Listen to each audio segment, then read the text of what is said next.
Hi friends, welcome to my channel. ಬ್ರಹ್ಮಕಂಟು ಸಂಚಿಕೆಯನ್ನು ಈ ವಿಡಿಯೋನಲ್ಲಿ ನೋಡೋಣ. ಸಂಚಿಕೆ ಆರಂಭದಲ್ಲಿ ಸಂಜನಾನ ಕಿಡ್ನಾಪ್ ಮಾಡಿರೋ ರೌಡಿ ಅಲ್ಲಿಗೆ ಬಂದ ನರಸಿಂಹನ ನೋಡಿ, ನಿನಗೆ ತಾಕತ್ತಿದ್ರೆ ನಾನು ಕೊಡೋ ಹೊಡೆತಕ್ಕೆ ತಡ್ಕೊಳ್ಳೋ ನೋಡೋಣ ಅಂತ ನರಸಿಂಹನ ಮೇಲೆ ಫೈಟ್ ಮಾಡೋದಕ್ಕೆ ಬಂದಿದ್ದಾನೆ. ಬಂದ ಒಬ್ಬೊಬ್ಬ ರೌಡಿನೂ ಹೊಡೆದು ಬಿಸಾಕ್ತಿದ್ದಾರೆ ನರಸಿಂಹ. ಇನ್ನು ಸಂಜನಾನ ಅಲ್ಲಿಂದ ಬೇರೆ ಕಡೆ ಶಿಫ್ಟ್ ಮಾಡ್ತಿದ್ದಾರೆ ರೌಡಿಗಳು. ನರಸಿಂಹ ಕಾಪಾಡು ನರಸಿಂಹ ಅಂತ ಸಂಜನಾ ಕಿರಿಚ್ಕೊತಿದ್ದಾಳೆ. ಇನ್ನು ಈ ಕಡೆ ವತ್ಸಲ ದೇವರ ದೀಪ ಹಚ್ಚಿ, ದೇವರೇ, ನನ್ನ ಗಂಡ ಯಾರಿಗೂ ಮೋಸ ಮಾಡಿಲ್ಲ, ನನ್ನ ಮಗನಿಂದಾನೂ ಅಷ್ಟೇ ಯಾರಿಗೂ ಮೋಸ ಆಗಿಲ್ಲ. SI ಸಾಹೇಬ್ರು ನನ್ನ ಗಂಡನ್ನ ಮಗನ್ನ ಯಾವುದೋ ಜಾಗಕ್ಕೆ ಕಳಿಸಿದ್ದಾರೆ, ಅವ್ರಿಗೆ ಏನೂ ಆಗ್ದಿರಾ ನೋಡ್ಕೊಳಪ್ಪ, ಅವರು ಹೇಗೆ ಹೋಗಿದ್ದಾರೋ ಹಾಗೆ ಕ್ಷೇಮವಾಗಿ ವಾಪಸ್ ಬರಲಿ ಅಂತ ಬೇಡ್ಕೊತಿದ್ದಾಳೆ. ಇನ್ನು ಈ ಕಡೆ ಸಂಜನಾಗೆ ಉಸಿರಾಡೋದಕ್ಕೂ ಕಷ್ಟ ಆಗ್ತಿದೆ. ರೂಮ್ ತುಂಬ ಹೊಗೆನ ಬಿಟ್ಟಿದ್ದಾರೆ ರೌಡಿಗಳು. ಇದ್ದ ರೌಡಿಗಳೆಲ್ಲ ನರಸಿಂಹನ ಮೇಲೆ ಅಟ್ಯಾಕ್ ಮಾಡಿ ಹೊಡಿತಾ ಇದ್ದಾರೆ. ಈ ಕಡೆ ದೇವರ ಹತ್ರ ವತ್ಸಲ ಹಚ್ಚಿರೋ ದೀಪ ಆರಿ ಹೋಗಿದೆ. ಅತಿಗೆ ಉರಿತಾ ಇರೋ ದೀಪ ಆರಿ ಹೋಗ್ಬಾರ್ದು, ಅಪಶಕುನದ ಮುನ್ಸೂಚನೆ ಅನಿಸ್ತಾ ಇದೆ, ನನ್ಗ್ಯಾಕೋ ತುಂಬಾ ಭಯ ಆಗ್ತಿದೆ ಅಂತ ಅಂಬುಜಾ ಹೇಳ್ತಿದ್ದಾಳೆ. ದಯವಿಟ್ಟು ಹಾಗೆ ಹೇಳ್ಬೇಡಿ, ಅವ್ರಿಗೆ ಏನೂ ಆಗಲ್ಲ, ನೀವು ಹೆದರೋದು ಅಲ್ಲದೆ ಅವ್ರಿಗೂ ಎದುರಿಸ್ತಾ ಇದ್ದೀರಲ್ಲ ಅಂತ ರಾಹುಲ್ ಅಂಬುಜಾನ ಕೇಳ್ತಿದ್ದಾನೆ. ಏನಪ್ಪ ಹೀಗೆ ಹೇಳ್ತಿದೀಯಾ, ನಾನು ಹೆದರ್ಕೊಂಡ್ರೂ ಪರವಾಗಿಲ್ಲ, ಅತ್ತಿಗೆ ಹೆದರ್ಕೋಬಾರ್ದು ಅಂತ ಕೇಳ್ತಿದ್ದ. ಅಂಬುಜಾಗೆ ಹಾಗಲ್ಲ ನಾನು ಹೇಳಿದ್ದು, ಯಾರು ಹೆದರೋದು ಬೇಡ, ಧೈರ್ಯವಾಗಿರಿ ಅಂತ ಹೇಳಿದ್ದು ಅಂತ ರಾಹುಲ್ ಹೇಳ್ತಿದ್ದಾನೆ. ಅತ್ತಿಗೆ ಇನ್ನೊಂದು ಸಲ ನೀವು ದೀಪ ಹಚ್ಚಿ ಅಂತ ಅಂಬುಜಾ ಹೇಳಿದ ಮೇಲೆ ವತ್ಸಲ ಮತ್ತೆ ದೀಪನ ಹಚ್ಚುತ್ತಾ ಇದ್ದಾಳೆ. ಆದ್ರೆ ದೀಪ ಮತ್ತೆ ಮತ್ತೆ ಆರಿ ಹೋಗ್ತಿದೆ.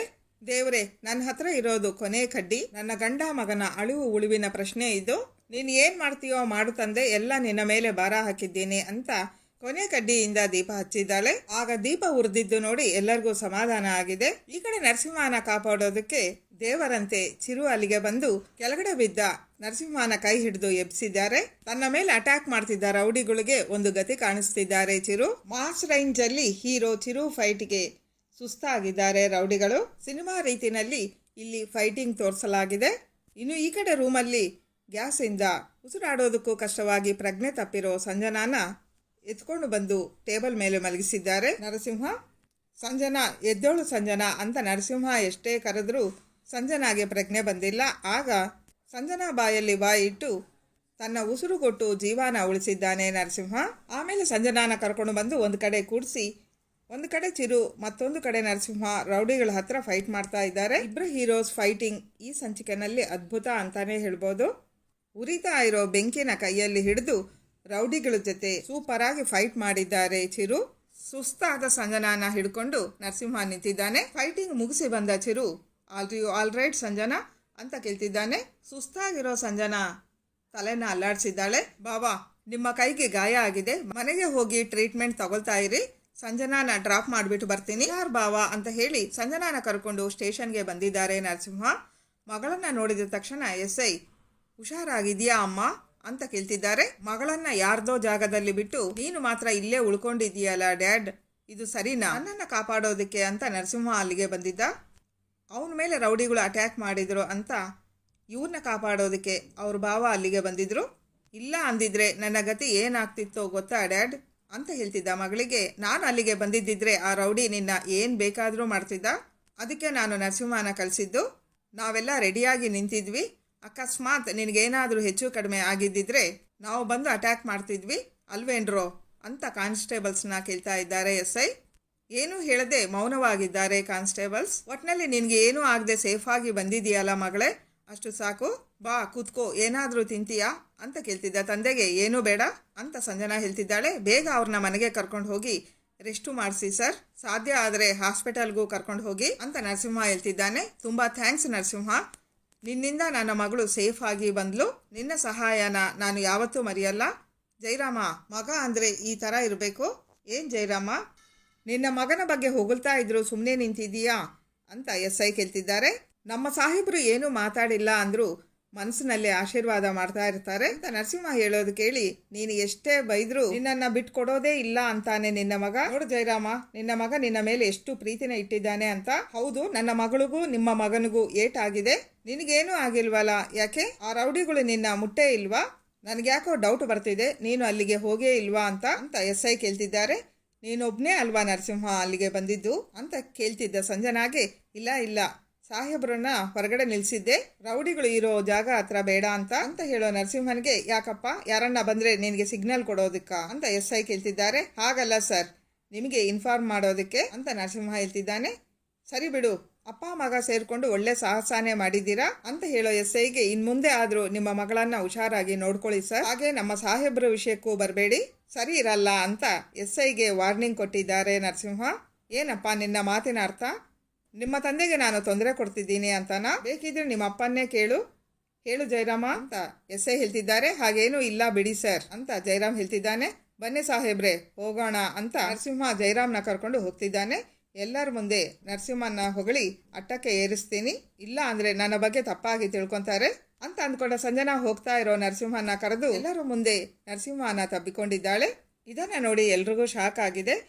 ಹಗ್ ಮಾಡಿದಾಗ ನಿನ್ನ ಪೆಟ್ಟಗಾಗಿರೋ ಕಿಕ್ಕ ಅಂದ್ಕೋಬೇಡ, ನಿನ್ನ ಮೇಲಿರೋ ನನ್ನ ದ್ವೇಷಕ್ಕೆ ನೀನು ಜೀವ ಉಳಿಸಿದ್ರು ಜೀವನ ಪೂರ್ತಿ ನೀನು ನರಳಬೇಕು, ಹಾಗೆ ಮಾಡೇ ಮಾಡ್ತೀನಿ ಅಂತ ಮನಸ್ಸಿನಲ್ಲಿ ಅಂದ್ಕೊಂಡು, thank you so much Narasimha, ನೀನು ಮಾಡಿರೋ ಉಪಕಾರನ ನಾನು ಲೈಫ್ ಲಾಂಗ್ ಮರೆಯಲ್ಲ ಅಂತ ಹೇಳ್ತಿದ್ದಾಳೆ. ಪರವಾಗಿಲ್ಲ ಅಂತ ಹೇಳಿದ ನರಸಿಂಹ ಜಯರಾಮ್ನ ಕರ್ಕೊಂಡು ಅಲ್ಲಿಂದ ಹೋಗಿದ್ದಾನೆ. ಆಗ ಎಸ್ ಐ, ಏನು ಮಗಳೇ, ಅವನ್ನ ಅಪ್ಕೊಳ್ಳೋ ಅವಶ್ಯಕತೆ ಇತ್ತಾ? ಅದು ಅಲ್ಲದೆ ಸ್ಟಾಫ್ ಮುಂದೆ ಅಂತ ಸಿಟ್ಟಲ್ಲಿ ಕೇಳ್ತಿದ್ದಾರೆ. ನಿನ್ನ ಕೈಲಿ ಆಗಲ್ಲ ಅನ್ನೋದು ಅವನು ಮಾಡಿ ತೋರಿಸಿದ್ದಾನೆ, ಅದಕ್ಕೆ ಅವನ್ನ ಹಗ್ ಮಾಡಿ ಥ್ಯಾಂಕ್ಸ್ ಹೇಳಿದೆ, ಅದರಲ್ಲಿ ತಪ್ಪೇನಿದೆ ಡ್ಯಾಡ್? ಅಷ್ಟಕ್ಕೂ ನಾನು ಯಾಕೆ ಅವನ್ನ ಹಗ್ ಮಾಡಿದ್ದೀನಿ ಅನ್ನೋದು ನಿನಗೆ ಇನ್ನೂ ಅರ್ಥ ಆಗಿಲ್ಲ ಅನ್ಸುತ್ತೆ, ಟೈಮ್ ಬಂದಾಗ ಎಲ್ಲ ಅರ್ಥ ಆಗುತ್ತೆ ಡ್ಯಾಡ್ ಅಂತ ಸಂಜನಾ ಹೇಳ್ತಿದ್ದಾಳೆ. ಸರಿ ನೀನು ಮನೆಗೆ ಹೋಗು, ನಾನು ಆಮೇಲೆ ಬರ್ತೀನಿ ಅಂತ ಹೇಳಿದ ಎಸ್ ಐ, ಅಪ್ಪ ಮಗ ಒಟ್ನಲ್ಲಿ ನಮ್ಮ ಸ್ಟೇಷನ್ ಸ್ಟಾಫ್ ಮುಂದೆ ನನ್ನ ಮಗಳ ಮುಂದೆ ದೊಡ್ಡ ಹೀರೋಗಳು ಆಗೋದ್ರು, ಅವನ್ನ ಆ ರೌಡಿ ಹತ್ರ ಕಳಿಸಿ ದೊಡ್ಡ ತಪ್ಪು ಮಾಡ್ಬಿಟ್ಟೆ ಅನ್ಸುತ್ತೆ. ಅಪ್ಪ ಮಗ ಈಗಲೇ ಇಷ್ಟು ಮೆರಿತಾ ಇದ್ದಾರೆ, ಇನ್ನು ಜಯರಾಮ್ಗೆ ಪ್ರಮೋಷನ್ ಸಿಕ್ಕಿದ್ರೆ ಊರೆಲ್ಲ ಡಂಗೋರ ಸಾರಿಸ್ಕೊಂಡು ಬಂದ್ಬಿಡ್ತಾನೆ. ಎಸ್ ಐ ಆಗಿ ನನಗೆ ಪ್ರಮೋಷನ್ ಸಿಕ್ಕಿಲ್ಲ, ಇವನ್ಗೆ ಸಿಕ್ಕಿದೆಯಲ್ಲ ಅಂತ ನನ್ನನ್ನು ಕಂಡ್ರೆ ಆಗದಿರೋರೆಲ್ಲ ಅಂದ್ಕೊಂತಾರೆ, ಹೇಗಾದ್ರೂ ಮಾಡಿ ಪ್ರಮೋಷನ್ ತಪ್ಪಿಸ್ಬೇಕು ಅಂತ ಯೋಚನೆ ಮಾಡ್ತಿದ್ದಾರೆ. ಈ ಕಡೆ ಗಾಯ ಆಗಿರೋ ಚಿರು ಕೈಗೆ ವತ್ಸಲ ಔಷಧಿಯನ್ನು ಹಚ್ಚುತ್ತಾ ಇರ್ತಾಳೆ. ಅಮ್ಮ ಹುಷಾರಾಗಿ ಹಚ್ಚಮ್ಮ, ಅವ್ರಿಗೆ ಎಷ್ಟು ನೋವಾಗ್ತಿದೆ, ನಿಧಾನ ಅಮ್ಮ, ಪಾಪ ಅಮ್ಮ ಅಂತ ಹೇಳ್ತಿದ್ದ ದೀಪಾನ ನೋಡಿ, ಏಯ್ ಬಾರೇ ಇಲ್ಲಿ, ನಿಧಾನಕ್ಕೆ ಹಚ್ಚಮ್ಮ, ಅವ್ರಿಗೆ ನೋವಾಗುತ್ತೆ ಅಂತ ಹೇಳ್ತಾ ಇದ್ರೆ ಗಾಯ ಯಾವಾಗಲೇ ವಾಸಿ ಆಗೋದು, ಸ್ವಲ್ಪ ಸುಮ್ಮನೆ ಇರು ಅಂತ ಅಂಬುಜಾ ಬೈತಿದ್ದಾಳೆ. ಅಂಬುಜಾ ಅವಳ ಗಂಡನ ತುಂಬಾನೇ ಹಚ್ಕೊಂಡಿದ್ದಾಳೆ, ಅದಕ್ಕೆ ಸ್ವಲ್ಪ ಅತಿಯಾಗಿ ಆಡ್ತಾಳೆ ಅಷ್ಟೇ ಅಂತಿದ್ದ ವತ್ಸಲಾಗೆ, ಅದಕ್ಕೆ ಅತಿ ಆದ್ರೆ ಅಮೃತ ಅನ್ನೋ ವಿಷ ಆಗುತ್ತೆ ಅಂತಾರೆ. ಗಂಡನ ಮೇಲೆ ಕಾಳಜಿ, ಮನೆಯವ್ರ ಮೇಲೆ ಪ್ರೀತಿ ಸ್ವಲ್ಪ ಇತಿಮಿತಿಯಾಗಿದ್ರೆ ಒಳ್ಳೇದು ಅಂತ ಅಂಬುಜಾ ಹೇಳ್ತಿದ್ದಾಳೆ. ನಾನು ಅದನ್ನೇ ಹೇಳ್ತಾ ಇದ್ದೀನಿ, ಕೇಳೋದೇ ಇಲ್ಲ ಅಂತಾರೆ ಅಂತ ದೀಪಾನ ನೋಡ್ತಾ ಚಿರು ಹೇಳ್ತಿದ್ದಾನೆ.